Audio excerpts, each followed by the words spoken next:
Was a part of the deal to have certain things taken out of the report from the committee? It was a Canadian first. C'était une première pour le Canada. 4 sénateurs représentant 4 provinces différentes suspendus parce qu'on soupçonnait qu'ils avaient gonflé leurs dépenses. Les demandes de remboursement de dépenses présentées par le sénateur Mike Duffy ont déjà été étalées devant le tribunal.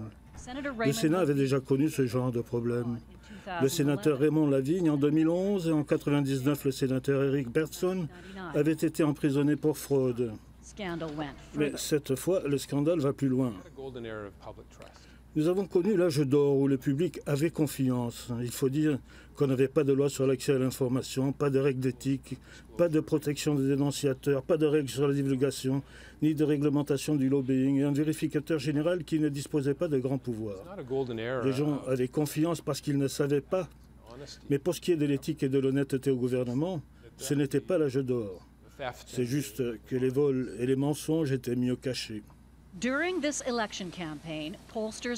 La question que vont poser les instituts de sondage pendant la campagne électorale, c'est à quel leader faites-vous confiance? La question de la confiance se ramène à celle-ci. Pensez-vous que cette personne vous ment ou pas?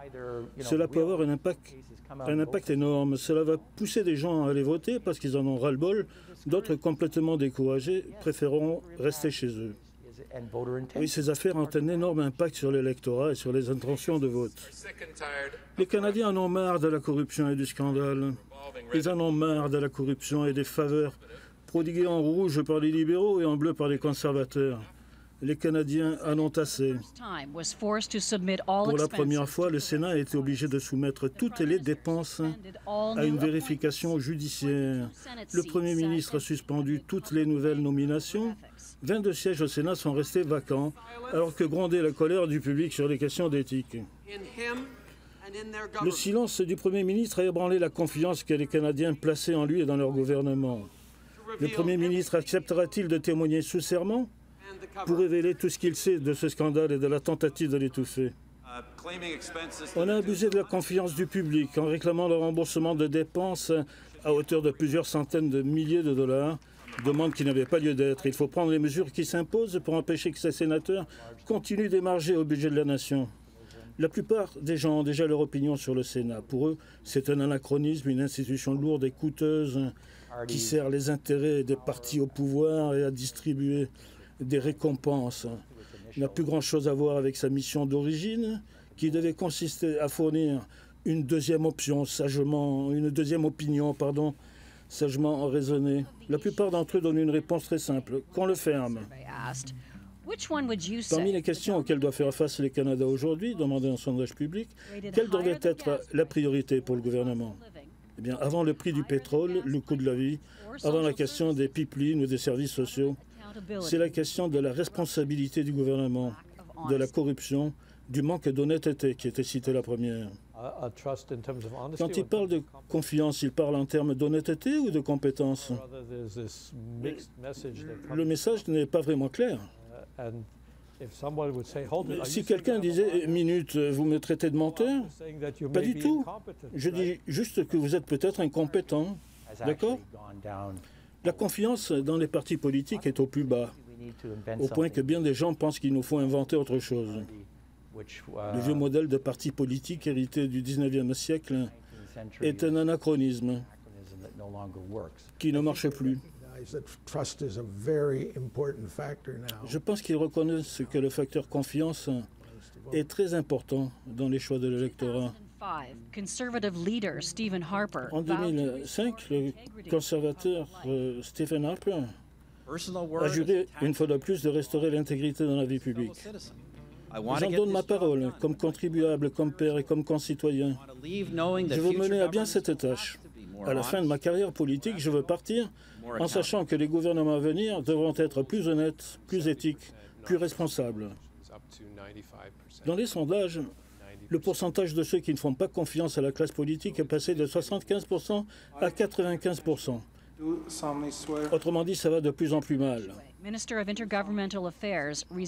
Peter Penashua, ministre des Affaires intergouvernementales, a démissionné en 2011 en raison d'irrégularités dans le financement de la campagne. Dean Del Mastro, Dean Del Mastro, secrétaire parlementaire du Premier ministre, a démissionné en 2014 pour avoir faussé les rapports sur le financement de la campagne. Les néo-démocrates ont été accusés d'avoir fait mauvais usage de leur budget parlementaire. 2 députés libéraux ont été virés du caucus suite à des allégations d'inconduite sexuelle. Le sentiment qui prévaut, c'est que cela a toujours été comme ça et que ça sera toujours comme ça. Is that true? C'est vrai? Probablement. Oui, mais si on part du principe que tout est pourri et à quoi bon, on se fout de tout et on laisse faire. Alors là, on est mal barré. Il nous faut nous battre pour notre démocratie, pour notre Parlement. Good afternoon, ladies and gentlemen. MPs were spared glaring scrutiny of their Et les spending. députés ont pu éviter que l'on épluche leurs comptes en public Forensic audits. uniquement parce que les principaux partis se sont mis d'accord pour ne pas permettre une vérification judiciaire des comptes. Le vérificateur général, Sheila Fraser, avait demandé en 2010 d'examiner les comptes des députés. Et Mme Fraser considérait que sa tâche était d'examiner tous les comptes publics, y compris ceux des députés. J'ai dans l'idée que les résultats auraient montré à peu près la même chose qu'au Sénat. $1 a year.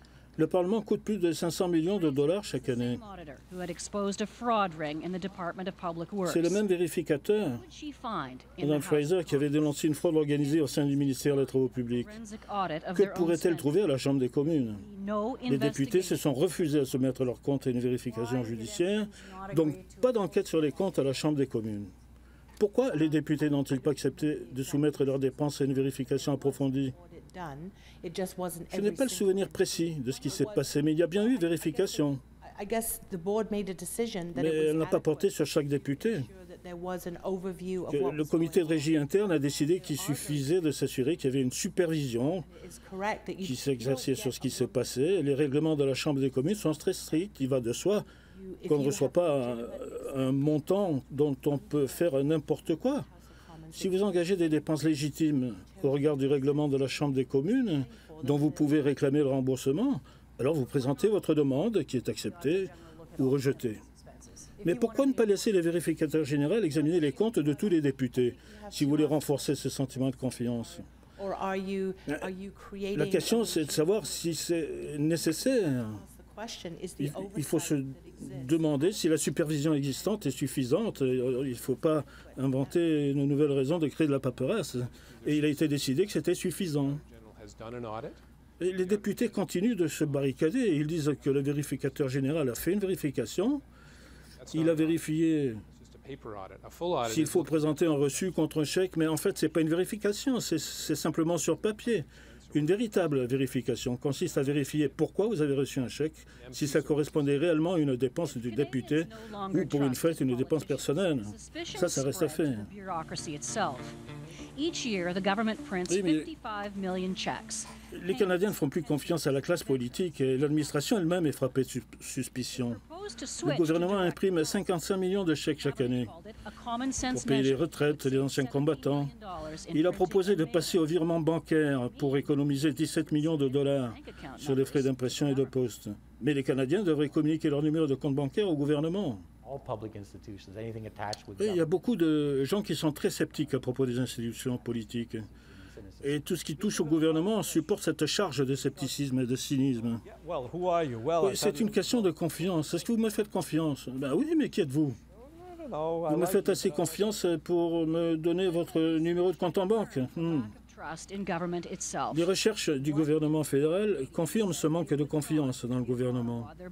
Un Canadien sur 4 ne veut pas communiquer son numéro de compte bancaire, même en échange d'un chèque. Dans une démocratie, c'est sain de dire « je vous ai à l'œil », mais ce n'est pas sain de dire « je ne fais pas confiance ». Parce que ça finit par empoisonner tous les aspects de la vie. Si on travaille dans un climat de méfiance, où est-ce que ça s'arrête?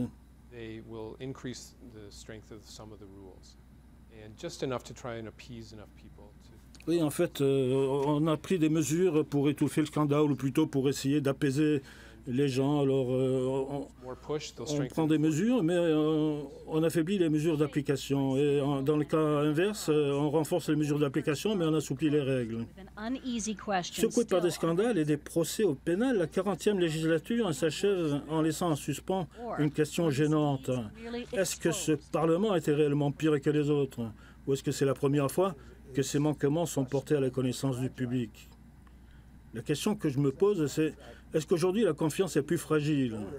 Ce contrat entre les électeurs et moi, entre l'électeur et le Premier ministre, est-ce qu'il est aujourd'hui plus vulnérable? Quand on demande aux gens, est-ce que vous faites confiance à l'homme de la rue, aux gens comme vous? Absolument, c'est le sel de la terre. Puis vous posez la question à propos des hommes politiques. Et le pourcentage passe de 70% à 9%. Mais où vous pensez qu'on recrute ces gens? On les fait venir de Mars ou d'une autre planète? Dans le fond, ce sont des Canadiens qui viennent à Ottawa pour vous servir. Vous savez quoi? Ça ne paie pas d'être malhonnête, parce que tout finit par se savoir. Alors, commençons par être honnêtes, même pour les mauvaises raisons, et peut-être qu'on finira par être honnête pour les bonnes raisons.